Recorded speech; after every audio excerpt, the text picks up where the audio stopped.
پاکستان کے وزیر خزانہ محمد اورنگزیب نے خبردار کیا ہے کہ اگر ڈیجیٹل لین دین کو فوری طور پر ریگولیٹ نہ کیا گیا تو پاکستان دوبارہ FATF کی گرے لسٹ میں جا سکتا ہے۔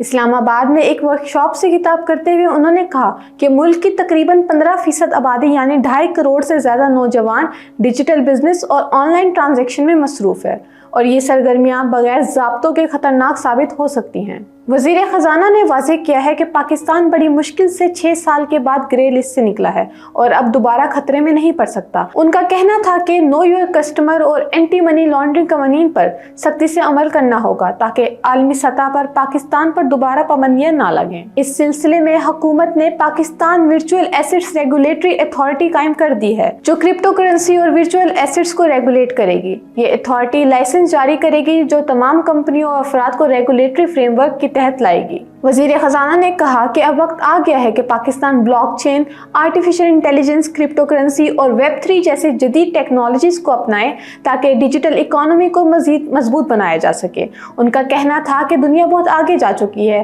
ہمیں بھی بین الاقوامی کامیاب ماڈل سے سیکھ کر آگے بڑھنا ہوگا۔ انہوں نے مزید کہا کہ ٹیکنالوجی کا مقصد تیز، سستا اور بہتر ہونا ہے اور اگر یہ سب پاکستان کی معیشت کو سہارا دے سکتے ہیں تو ہمیں ان کے مواقع سے فائدہ اٹھانا چاہیے۔